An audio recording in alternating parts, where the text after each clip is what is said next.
Emily Ferry. Arlene Schofield. My name is Shireen Snow. My name is Carla A. Miles. Diana Camuto. This is Christine Dunford. I'm me, Eden. Caroline Macy. This is Walker Fannin. I'm Camille Dixon. I'm Masara Dates Wardam. My name is Linda Preston, and you're watching the Keith Andrew Network.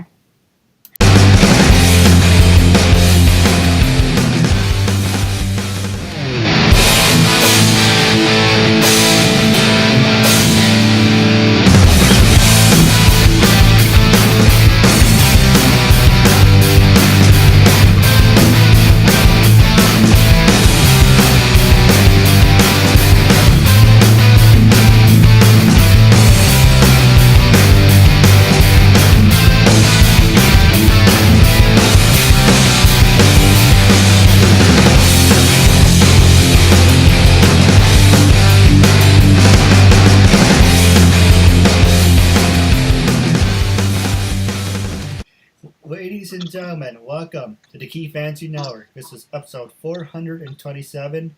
I'm here with the talented Ashley Bensel. Ashley, thank you for being a guest on my talk show. Hi. Now, how's it going? Oh, pretty good. Don't let me, Skype, phrases. Hopefully it doesn't freeze during this interview. Did in my last. Oh, man. That's why it's always nice to actually have a studio, right? Sit down and talk. Yeah. On my things to do list. But for people who want to know the point of my talk show, whole point of my talk show, if I can catch my voice, whole point of my talk show is to show people that even with having a learning disability, I can still amount to something.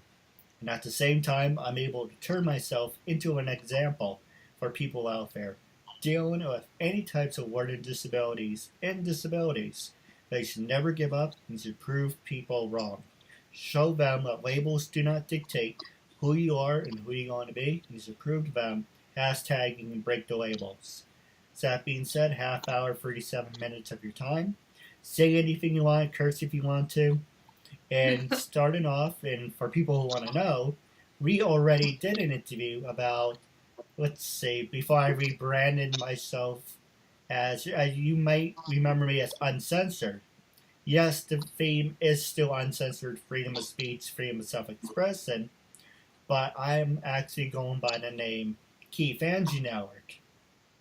Long story about that. Give you the highlights.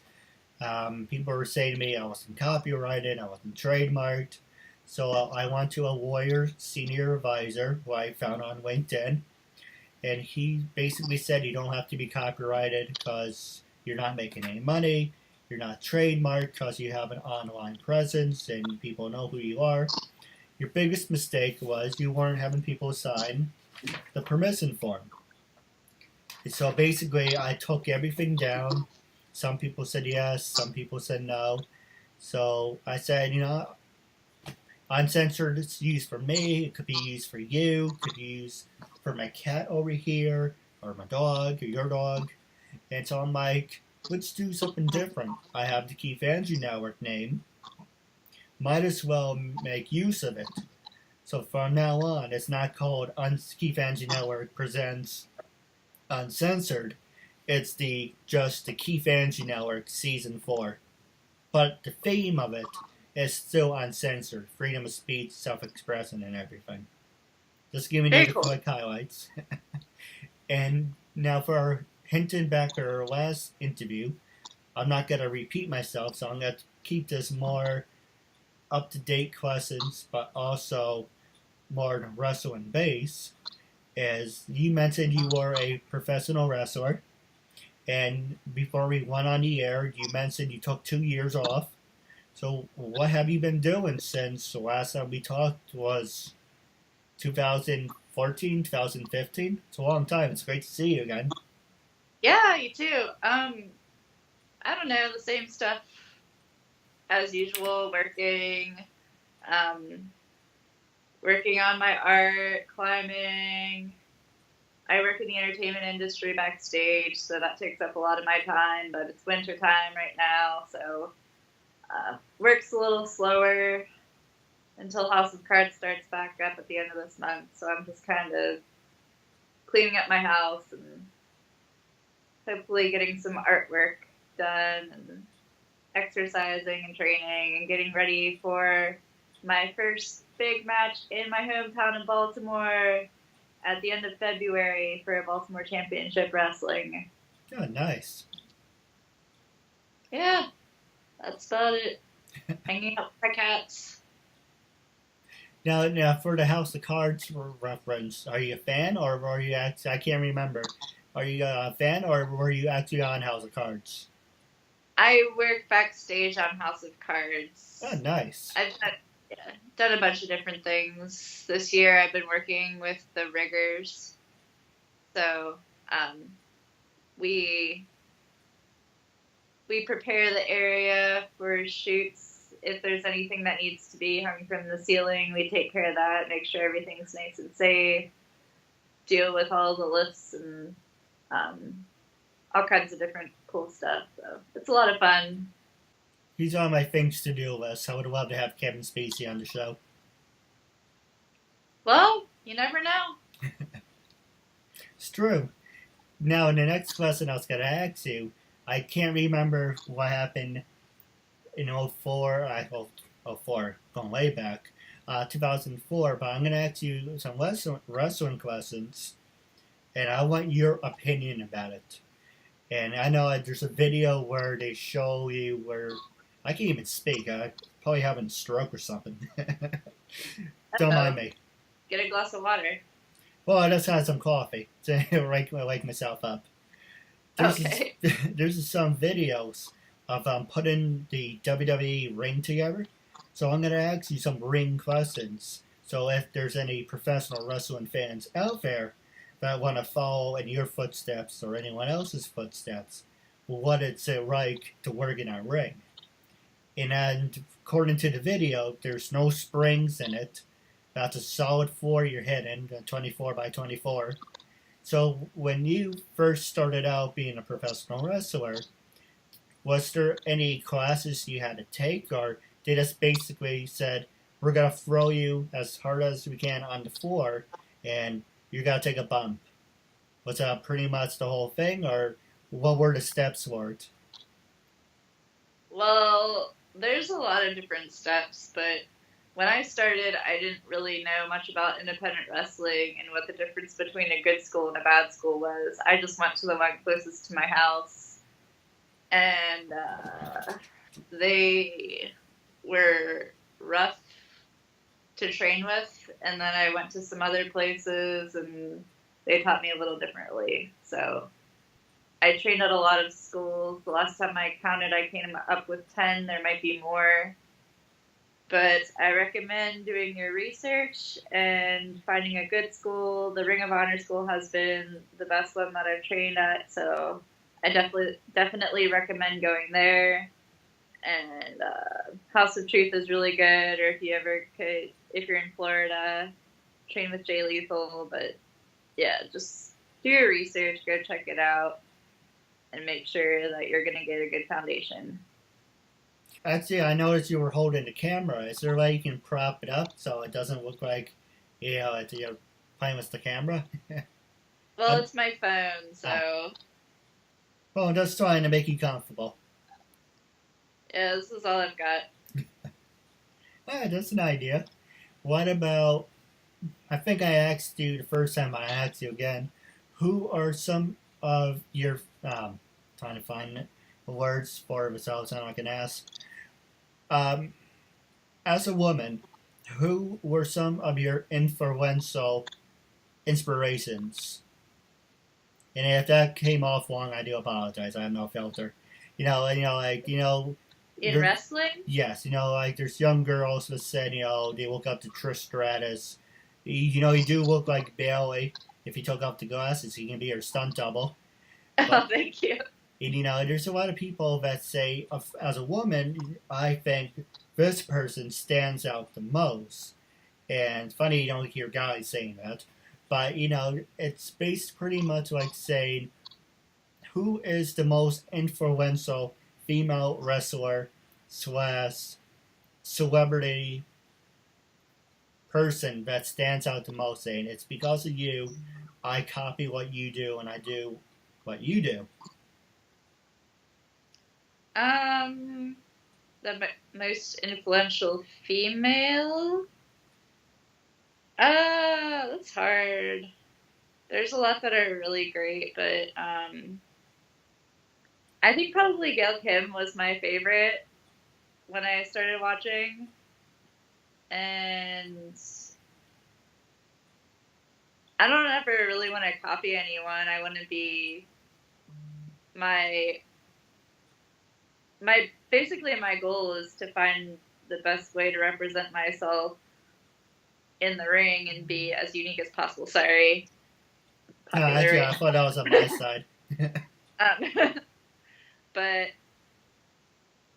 yeah, I think Gail Kim is great. I think she's one of the best female wrestlers of all time.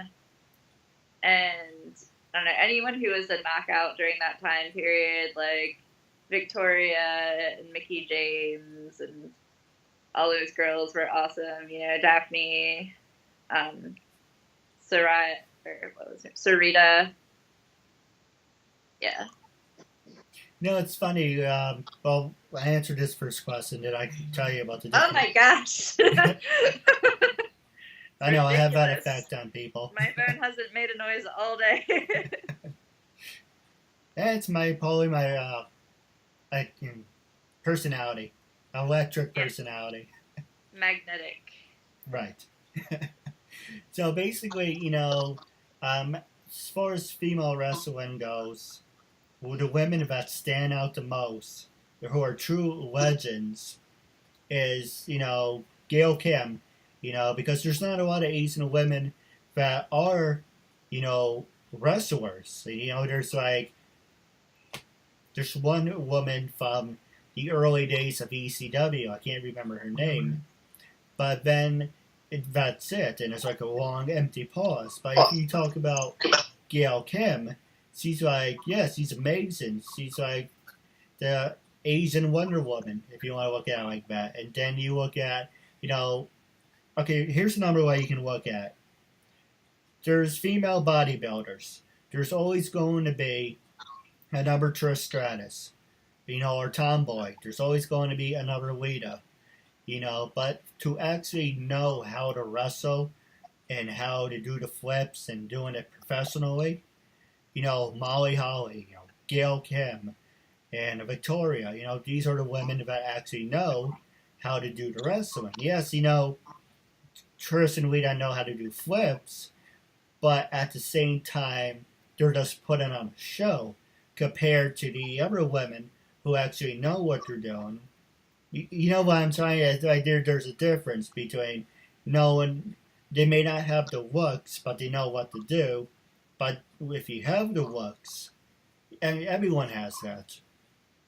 So how can you be different? How can you make yourself stand out in wrestling? Is that what you're trying to Pretty ask? much. Okay. I don't know. Just we're all unique, so you just have to find a way to be yourself, dialed up to 10, or just I don't know. Just don't copy other people's stuff and try your best to be innovative and put some things together. You know. It's all about, everyone does the same moves, but it's about how you do them and how you present them and how you can use little subtle nuances to make things more unique. It's just like art and painting, you know. You're using the same medium and the same tools to create, so you just have to allow yourself to find your own way to do it safely and do it correctly. No, you're right. You know, by what I mean, like saying, for female bodybuilders, you know, and you know how WWE always looks for blonde wrestlers. You know, there's Trish, and when she disappeared, and they recently had two people that kind of look like her, Alexa Bliss, and also Mandy Rose. You know, they both exactly, you know, the same thing. You know, they're both blonde, and yes, they're beautiful. But it's kind of like, there's always going to be blonde and beautiful women in there. But at the same time, do they really know how to wrestle? And that's where you think about it. Like, with scale Yeah, pins. yeah, of course they do. But you understand what I'm trying to say. Because, there's always going to be, like, the look, like CM Punk said about Eddie Guerrero. He wasn't 6'7", or he wasn't muscular, or he's small talent, doesn't have that type of push. Like CM Punk, Daniel Bryan, they were small wrestlers. Bret Hart, he was a small guy, but they knew how to wrestle. So they didn't have the looks that would get you over, but if you have that certain edge to you, that it's kind of like it gives you an advantage. So that's what I'm trying to say. I guess I don't know what you're trying to ask me now. No, I'm not saying it. Don't worry about it. It's one of those days. So basically, the question I was going to ask you now is, how do you feel about women main eventing the main roster? And I think it should have happened a long time ago, but now we're actually like between 2 and 3 weeks away from the Royal Rumble, and they're actually going to have the first ever women's Royal Rumble match. Now that's a long time happening, and what's your opinion about it? I think it's great. I'd love to see more. No, I agree. In the whole, like the whole hashtag give women. It's not equal until the show is half women and half men.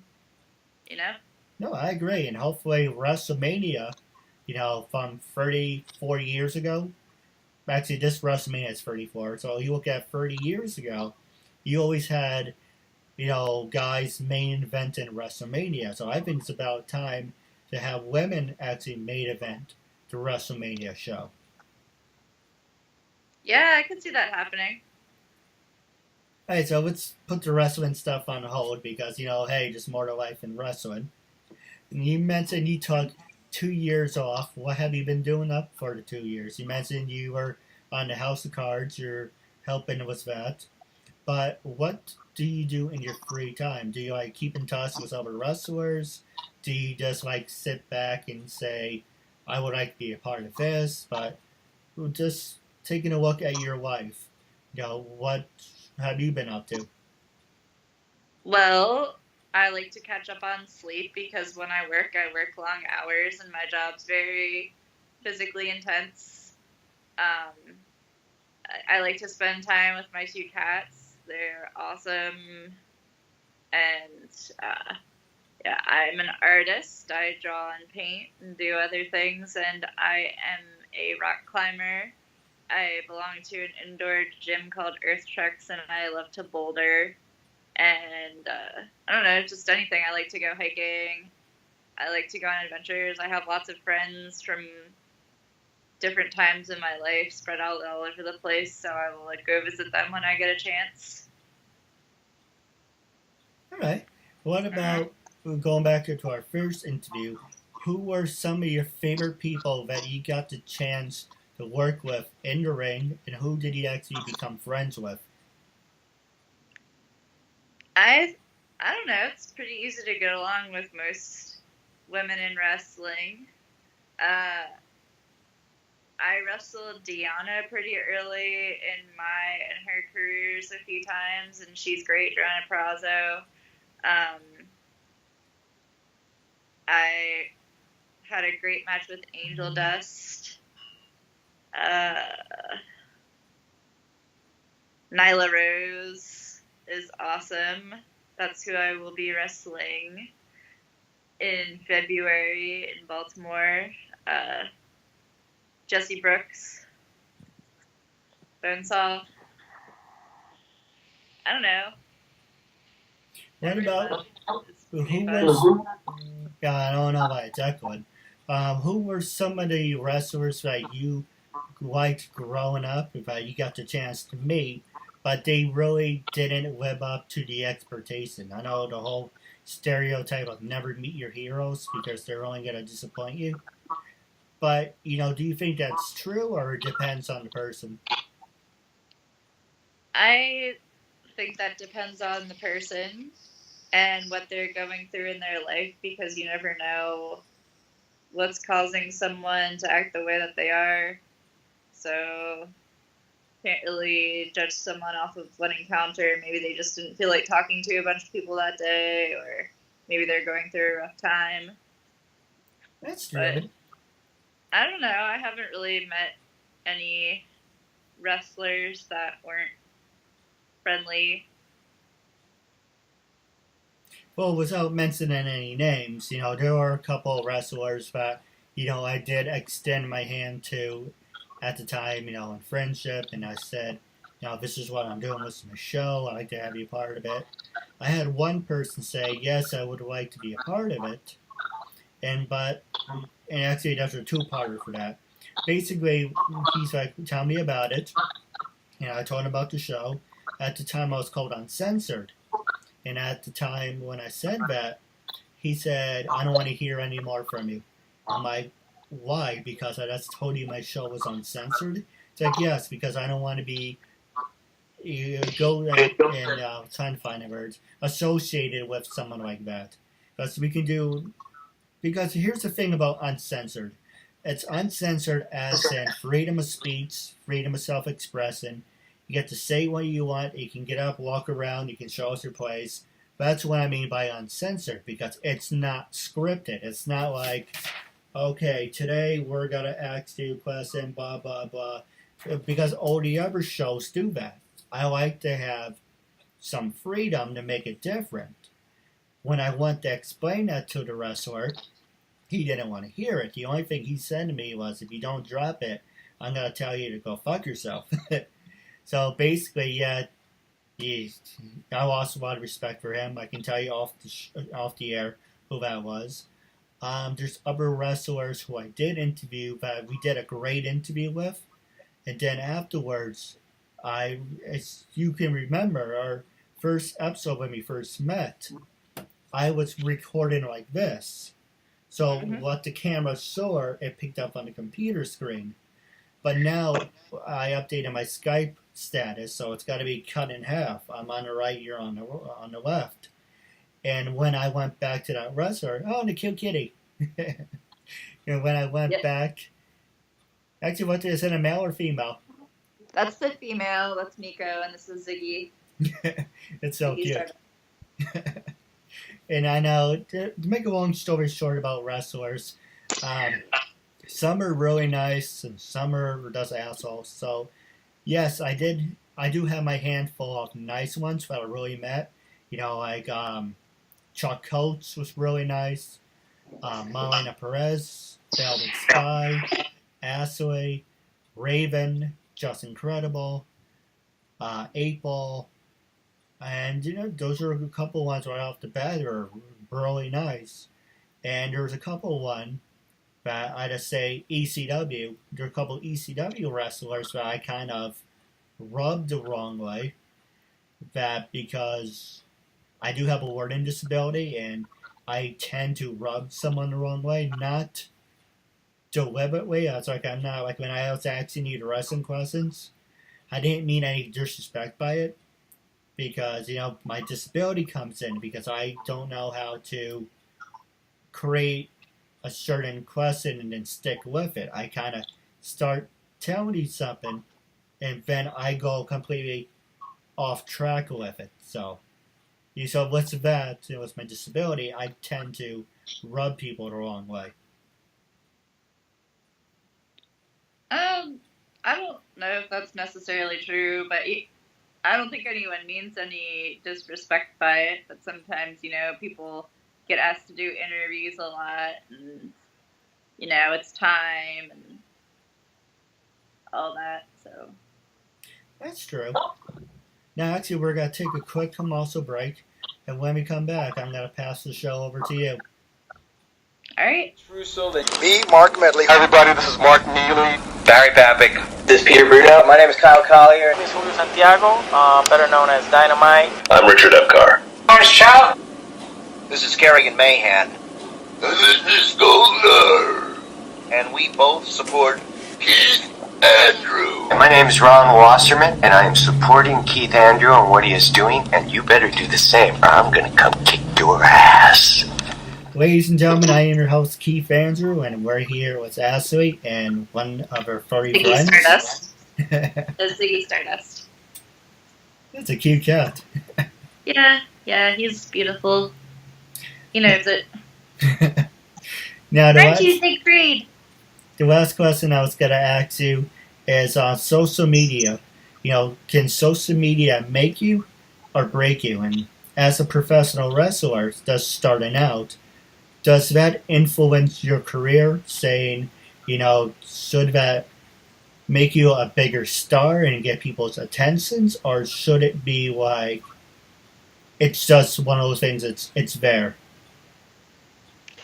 Well, it's really important for networking, pretty much. It's kind of everything in independent wrestling. If you don't have social media, no one's really going to know that you exist at all. And it's how bookers and promoters get in touch with you to book you. I have an email for bookings, but they really only ever reach out to me on Facebook Messenger. So, yeah, it definitely can make you or break you if you're not... What did I do? Sorry. Okay. Yeah, if you don't keep up with it, let people know that you're out there, show a little personality, then no one's going to know that you exist. And, you want to keep a good positive image. You don't want to be putting up a bunch of party pictures or anything that's going to offend someone or hurt somebody. But I feel like that should just be common sense at this point. That's true. And now the last question I was going to ask you is, when I first, actually before I get to that, are you on social media? Are you on like LinkedIn, Twitter, Stage 32? Are you on that format or any formats that your fans can follow you, number one? And when I first approached you, again, to be on the talk show, what was your reaction, and what made you say yes to be a guest on my talk show? Well, dang it, did I turn off the camera again? Nope, it's fine. It's just sideways. Oh, there you go. Perfect. Oh, Ziggy. Oh, he's biting my head. That hurts. Yes, I am on Twitter.